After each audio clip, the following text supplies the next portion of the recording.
So while I have you, Daniel, I'd like to ask you about British wrestling lost one of its greatest ever wrestlers towards the end of last year, Dynamite Kid.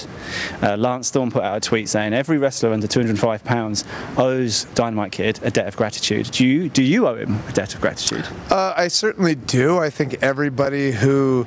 So the modern WWE style, the modern style of professional wrestling is very largely based on what Dynamite Kid did. Like, I was a huge student of watching Dynamite Kid tapes, like not just the stuff with Tiger Mask, which is the stuff that everybody kind of gravitates towards, but even his early stuff in England, his stuff in Stampede, all that kind of stuff. He changed the landscape for what it means to be a small man in professional wrestling, and showed a way of not just being, he wasn't necessarily a super high flyer, even in that era. Sayama, who was the Tiger Mask, he was doing more high flying stuff. He was just so intense and aggressive, and that's something that I try to transfer over into my wrestling all the time.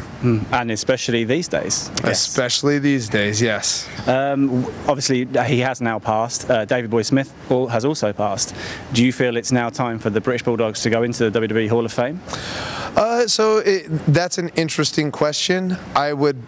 To me, yes. And I don't know if as a tag team or even as an individual, Davey Boy Smith, one of the highlights of my fandom was SummerSlam '92 when Davey Boy Smith beat Bret Hart. Like, to me, when I thought as a kid of epic matches, I thought of Ric Flair, Ricky Steamboat, and I thought of Bret Hart versus Davey Boy Smith. So yeah, in my opinion, yes. But I don't make those calls. Okay, I'm just a WWE champion, just going out there fighting people, making changes to the world every day. That's what I do. I don't choose who's in the Hall of Fame. One day, maybe. No. No? You think I want to be a part of the bureaucracy? You could influence from within. It's an idea. So here's the thing. A lot of people think that they can make change from within, right? But all that happens is being within changes you. Right? That's what happened. That's what I realized as the GM. When I came back, okay, oh yeah, now I'm still the old Daniel Bryan. Yeah, yes. Oh, got to make the fans happy. Got to do this, got to do that. No, man, that's a waste of my time. That's a waste of all your guys' time. Just placating everybody, just being a part of the system. No. Systems need to come down. You mentioned there about your comeback, which was, I think, March last year. You got cleared again. Do you think your career this time, the last year you've benefited from having those years away? Has it changed your outlook on wrestling? It's definitely changed my outlook on wrestling in the sense that I know what it is what I want to be, and I know what I don't want to be, right? And when I came back, I was just so grateful. Just to be back in the ring. I was like, oh, I finally get my passion back and all this kind of stuff. But then you have all these expectations of what everybody expects Daniel Bryan to be.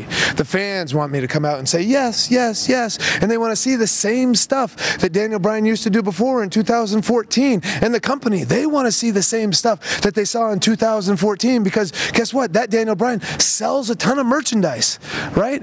But I've changed. I've evolved as a human being. And even then, even in 2014, I felt guilty about selling all those t-shirts because I know how those t-shirts are made and I know the environmental costs of those t-shirts. And now I was trying to placate them for so long, and now I'm done with the placating.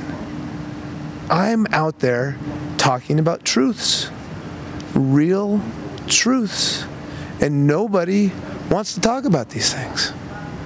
So I'm the one who has to do it. To bring it right up to date, on SmackDown a couple of weeks ago, you were involved in a bit of a brawl in the concession stand area. The big question everyone's asking, did the jeans survive the mustard incident, or are they gone? These are the same jeans. These are the same jeans. In fact, you can see, if you look closely enough, that's the mustard there, is it? Right there.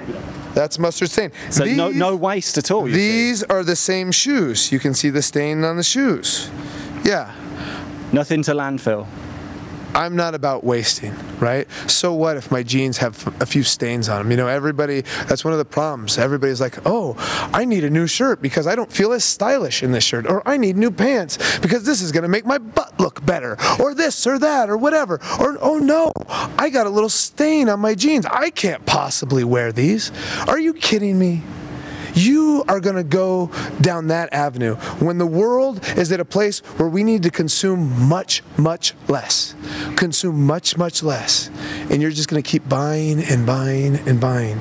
And that's why nobody wants to listen to what I have to say. Nobody wants to hear it. And that's why I need to be WWE champion, because I need to shove this message down people's throats.